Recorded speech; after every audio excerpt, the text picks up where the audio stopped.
El convento de Santa Clara de los Ángeles se erguía sobre la cima de una colina, blanco y silencioso, como un faro de pureza en medio de los campos áridos. Para los habitantes del pueblo cercano, era símbolo de santidad, pero para las jóvenes que entraban en sus muros, se transformaba en un mundo cerrado, lleno de rezos, penitencias y un silencio que muchas veces pesaba más que las campanas. Entre aquellas jóvenes estaba Sor Emilia, de apenas 22 años. Había ingresado al convento cuando aún era una adolescente, enviada por una familia severa que no podía costear su dote de matrimonio y veía en la vida religiosa una salida honrosa. Desde el día que cruzó los portones, Emilia aprendió que debía dejar atrás su nombre, sus deseos y su pasado. Solo quedaba rezar, trabajar y obedecer. Durante años, Emilia lo aceptó. Su vida era una sucesión de maitines al amanecer, cantos al mediodía y penitencias al caer la tarde. El tiempo se medía no en estaciones, sino en rosarios completados y en velas consumidas frente al altar, pero dentro de ella algo empezaba a quebrarse. Cada noche, cuando se arrodillaba a rezar en su celda, en lugar de sentir paz, sentía un vacío. Las palabras de los salmos caían en su corazón como piedras secas. Rezaba, pero no creía. Rezaba, pero no sentía. En el primer encuentro todo cambió una tarde de verano, cuando soldados del regimiento local llegaron al convento a entregar provisiones. Era habitual que trajeran sacos de harina, leña y vino, y que las monjas los recibieran sin intercambiar palabra, manteniendo siempre la vista baja. Esa vez, Emilia fue asignada para ayudar en la entrega, cargando cestos al almacén. Fue entonces cuando lo vio Anne. El soldado era joven, de mirada firme y sonrisa apenas contenida. Sus manos, curtidas por el trabajo y la guerra, eran fuertes, pero delicadas al acomodar los sacos. Se llamaba Andrés, aunque ella no lo supo hasta más tarde. En ese instante solo supo que, por primera vez en años, alguien la miraba, no como a una sombra en hábito, sino como a una persona en sus ojos. Se cruzaron un segundo, y Emilia bajó la vista de inmediato, sintiendo que un calor extraño le subía al rostro. Era un instante mínimo, pero en ese cruce de miradas se encendió algo que ni las paredes del convento podían sofocar en el despertar del deseo durante semanas. Emilia se sorprendió a sí misma, esperando las entregas de provisiones. Fingía indiferencia, pero su corazón latía más rápido cada vez que escuchaba el rodar de los carros acercándose, y cada vez que veía al soldado, sentía que el mundo no era tan frío como lo pintaban en los sermones. Una tarde, mientras descargaban, un saco cayó sobre su pie. Emilia contuvo un grito, y fue Andrés quien se apresuró a levantarlo. ¿Está bien, hermana? ¿Hermana?, preguntó con voz baja. Casi susurrada, en Emilia asintió, sin atreverse a responder. Pero esa breve frase, ese tono humano y cercano, resonó en ella más que cualquier homilía. Esa noche no pudo dormir. Recordaba la voz, los ojos, el gesto, y por primera vez en años se permitió una pregunta prohibida. ¿Y si mi vida no estuviera destinada a este convento? El muro se resquebraja. Los días siguientes fueron una lucha constante. Emilia rezaba con más fervor, buscando sofocar el torbellino en su interior. Se ofrecía penitencias adicionales. Ayunaba, se flagelaba suavemente con la disciplina, intentando castigar el deseo que la quemaba. Pero cuanto más se castigaba, más crecía el sentimiento en el refectorio. La Madre Superiora predicaba sobre la obediencia como la virtud más alta. El mundo afuera es corrupto, decía, y solo dentro de estos muros hallarán salvación. Emilia escuchaba, pero cada palabra sonaba hueca. El mundo afuera, aquel que describían como impuro, era el mismo que le había mostrado una chispa de calidez en los ojos de un soldado. El mensaje oculto. Un día, al recibir provisiones, Emilia encontró un pequeño papel doblado entre los sacos de harina. Sus manos temblaron al desplegarlo. Ansé, ¿quién eres? No solo una hermana, eres alguien que merece vivir. Si deseas hablar, estaré junto al pozo. Al anochecer, en el corazón de Emilia golpeaba con fuerza. Sabía que era un riesgo enorme. Si la descubrían, sería castigada con severidad, quizá incluso expulsada. Pero la tentación era más fuerte que el miedo en aquella noche. Cuando todas dormían, Emilia se deslizó en silencio por los pasillos del convento. El aire estaba cargado de nerviosismo y libertad. Llegó al pozo y lo vio allí, esperando. Andrés, con una linterna apagada en la mano, la miró con calma. «No temas», dijo en voz baja. «No quiero dañarte, solo quería verte y escucharte». En Emilia sintió que las palabras rompían algo dentro de ella. Llevaba años sin que nadie la mirara a los ojos con esa sinceridad. «No debería estar aquí», murmuró. Temblando, Andrés sonrió apenas. «Lo sé, Am, pero a veces lo que no debería hacer es lo único verdadero». En la grieta en la fe esa noche no pasó nada más. Solo hablaron apenas unos minutos antes de que Emilia regresara corriendo a su celda. Pero esas palabras la acompañaron todo el día siguiente. Lo único verdadero, Anne. En comparación, los rezos parecían repeticiones mecánicas. Los muros, una prisión, el hábito, pesaba sobre sus hombros como nunca antes. En el espejo de agua del lavadero, se miró a sí misma y apenas reconoció a la mujer que era. ¿Quién era Emilia realmente? ¿Una monja obediente o una mujer atrapada bajo el disfraz de devoción? El inicio del pecado. Los encuentros se repitieron, breves, furtivos, cargados de miradas y silencios más elocuentes que cualquier palabra. Emilia se resistía, intentaba convencerse de que aquello debía terminar. Pero cada vez que Andrés le hablaba, el mundo adquiría color en una noche. Al despedirse, él tomó su mano, no con lujuria, sino con ternura. Emilia no la apartó. Sintió el calor de su piel y supo que había cruzado un umbral invisible. Regresó a su celda, llorando. Rezó toda la noche, pero las oraciones no borraban el recuerdo de aquel contacto. En su interior, una voz susurraba: «No es pecado amar, es pecado callar lo que eres». El cuibrar la fe de Emilia, que durante años había sido muro sólido, comenzó a resquebrajarse. Ya no encontraba a Dios en el coro, ni en los rezos, sino en el palpitar de su corazón, en el deseo reprimido, en la esperanza de un mundo distinto. El convento, que antes era refugio, ahora era cárcel. Y Andrés, aquel soldado que había aparecido como una chispa inesperada, se convirtió en la puerta hacia otra vida.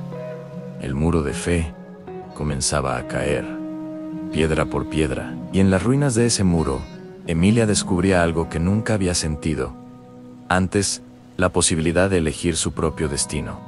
El recuerdo de aquella noche junto al pozo acompañó a Emilia como una llama que no podía apagar. Cada vez que tomaba el rosario, las cuentas se le escurrían entre los dedos como si fueran piedras ajenas. Cada palabra de los rezos le sonaba hueca.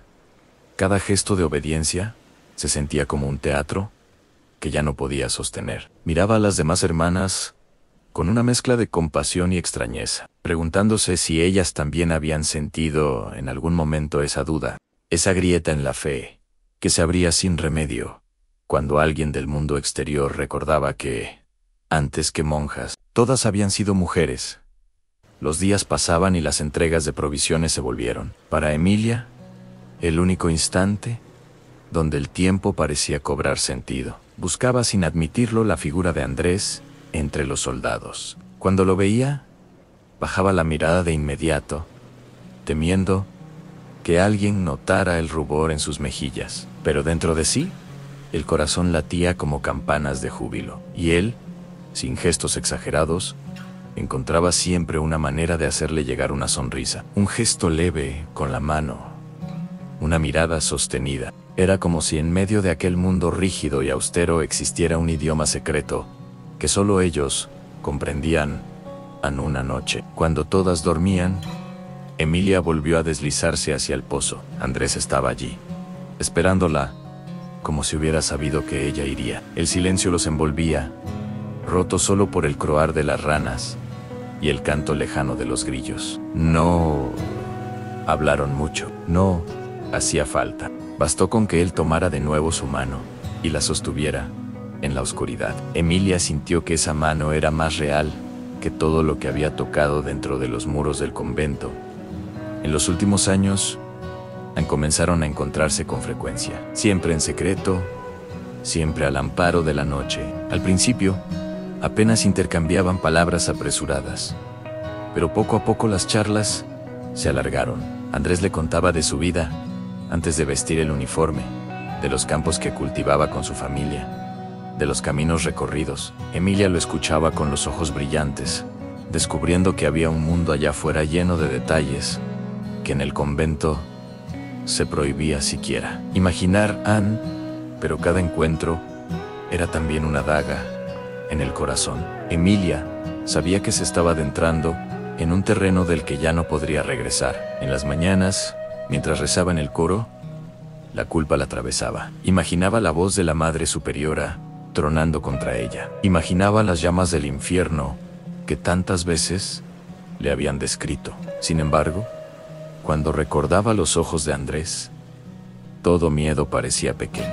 Era como si la fe que le habían inculcado desde niña se resquebrajara ante algo más fuerte: el deseo de ser amada, el anhelo de ser libre en una noche. Después de semanas de encuentros clandestinos, Andrés rompió el silencio con palabras que Emilia había temido y deseado escuchar al mismo tiempo. Le dijo que podía sacarla de allí, que conocía caminos por los que huir, que no permitiría que su vida se consumiera detrás de aquellos muros. Emilia sintió que el aire se detenía en sus pulmones. Era la primera vez que alguien le ofrecía una alternativa, una salida real.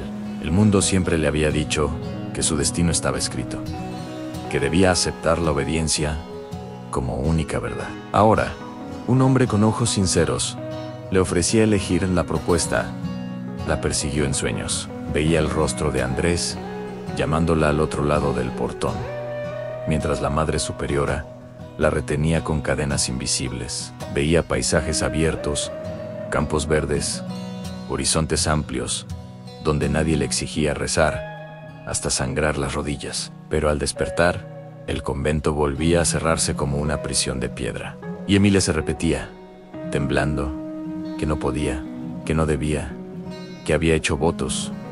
Los rumores empezaron a crecer. Una de las hermanas la observaba demasiado, como si sospechara de sus desvelos. La Madre Superiora comenzó a mirarla con dureza, asignándole penitencias adicionales, como si presintiera que en su interior algo estaba cambiando. Emilia sintió el peso de la vigilancia, pero también el vértigo de saberse ya en falta. Era como caminar sobre un puente roto.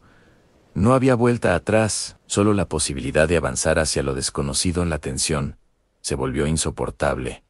Una noche de tormenta. Emilia se escapó de su celda, más por impulso que por decisión. Encontró a Andrés bajo la lluvia, empapado, esperándola con el mismo gesto paciente de siempre. Y entonces, sin palabras, se abrazaron. Fue un abrazo largo, desesperado, que los unió más que cualquier rezo, más que cualquier juramento. Emilia lloró en sus brazos, sin saber si era miedo o alivio lo que la desbordaba. Andrés solo susurró: te sacaré de aquí. No eres un alma encadenada, eres una mujer, y el mundo te espera. Esa noche, regresó al convento con la certeza de que su vida había cambiado para siempre. Ya no podía engañarse. La fe que había sostenido hasta entonces estaba hecha añicos, y en su lugar había surgido algo nuevo, peligroso pero luminoso, a la certeza de que merecía elegir su propio destino. Aunque el precio fuera el exilio, la condena o la muerte en el hábito, se le antojó entonces una armadura vacía, un disfraz que ya no podía llevar sin sentir que se ahogaba. Cada hilo de tela era un recordatorio de lo que la obligaban a hacer. no de lo que realmente era. Esa noche escribió en secreto, en un trozo de papel escondido: no sé si amo a Andrés, o si amo lo que me recuerda a la libertad, pero sé que no puedo seguir viviendo en esta cárcel, disfrazada de cielo. Y mientras apagaba la vela, con el corazón latiendo desbocado, supo que el momento de decidir estaba cerca. Muy pronto, tendría que elegir entre la obediencia a un voto impuesto, o la osadía de romper el muro y seguir al soldado hacia lo desconocido. La noche eligió su propia hora para llamarla. Emilia despertó con la certeza de que algo en el mundo había dado un paso hacia adelante. No supo si fue un trueno distante o el crujido de la madera vieja lo que la arrancó del sueño, pero ya no pudo volver a cerrarse los ojos. Se vistió en silencio, cruzó el rosario en el pecho solo por costumbre, y dejó que el pulso le marcara el camino. En el pasillo, el viento que se colaba por la claraboya olía a tierra mojada. El convento respiraba como un animal dormido. No tomó linterna. Conocía la penumbra de Santa Clara de los Ángeles como se conoce el propio cuerpo. Anne sabía cuál baldosa gimoteaba, qué esquina reclamaba cuidado, en qué tramo el aire se volvía más frío. Atravesó el claustro con el hábito recogido, la mirada clavada en la puerta del huerto. Si alguien la veía, si la Madre Superior aparecía, si una hermana despejaba la garganta. Ninguno de esos si alcanzó a completarse. Empujó el postigo, y el jardín abierto la recibió con una bocanada de oscuridad.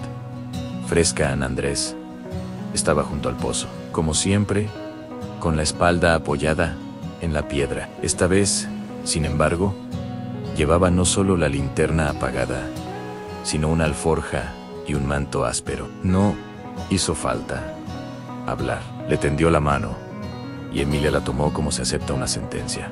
El contacto le aclaró el mundo. Había palabras que ya no podían decirse dentro de aquel muro. Afuera, quizá volverían a tener sentido. Caminaron agachados por el borde de los parterres, hasta la tapia que separaba el huerto del camino viejo. Andrés señaló el punto donde el muro estaba más bajo. Había dejado apoyada una escalera de ramas, atada con cuerdas.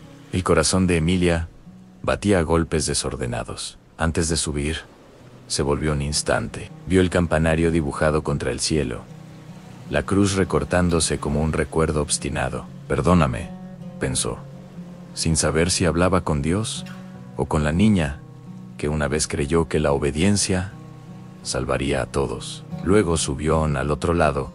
La noche no era enemiga, era amplia. El rumor de los árboles reemplazó al de las oraciones, y el camino se abrió como una página en blanco. Andrés le colocó el manto sobre los hombros y ajustó la alforja. Anduvieron sin prisa, pero sin pausa, siguiendo el trazo de una acequia que se alejaba del pueblo. La luna, escondida a ratos entre nubes, los bendecía con una luz suficiente para no tropezar. Cuando hubieron ganado distancia, hablaron por fin, no de planes grandes, sino de lo inmediato, en una choza abandonada a 2 leguas.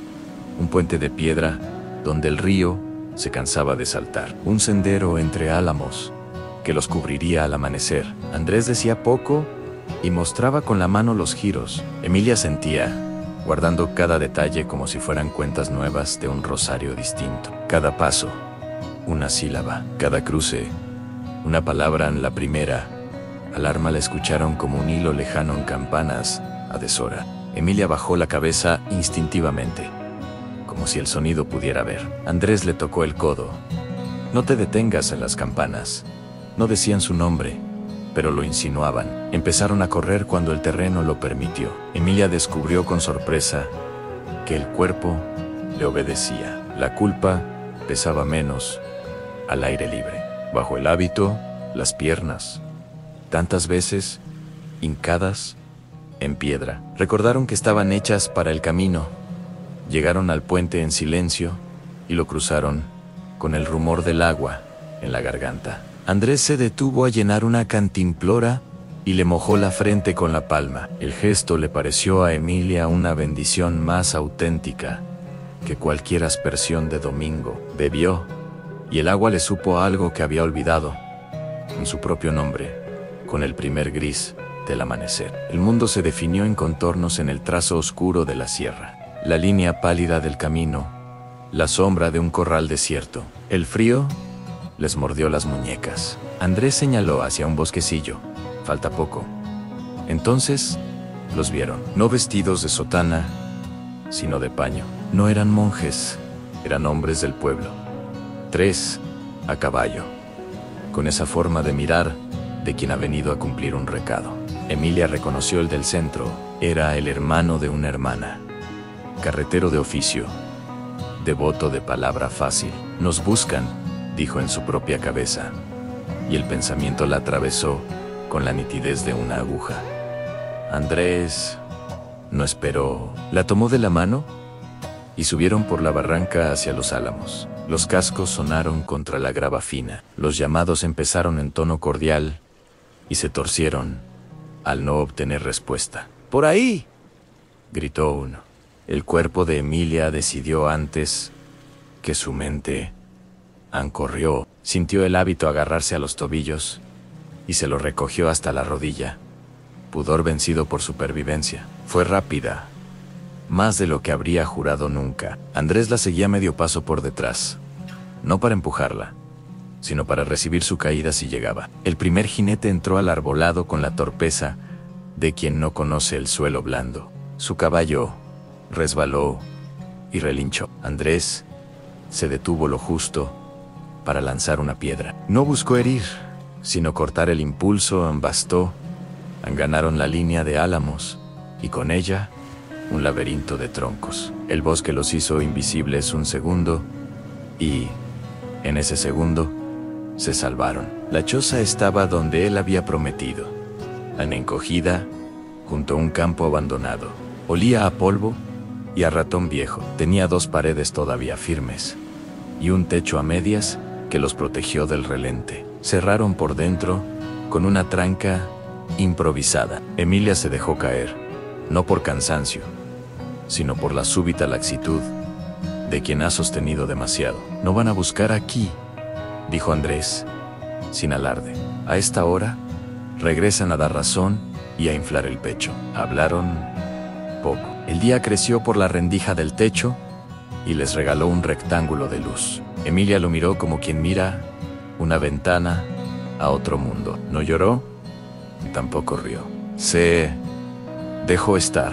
Por dentro, el ruido de las campanas se estaba convirtiendo en un rumor lejano, como la memoria de una fiebre. Durmieron por turnos. Cuando fue su guardia, Emilia escuchó el campo en insectos. Un ave que probaba un canto, el crujido de la madera, cuando el sol la calienta. Pensó en las hermanas a esa misma hora, alineadas en el coro, con las manos cruzadas. Pensó en la Madre Superiora, en su mirada de hierro. No las odió.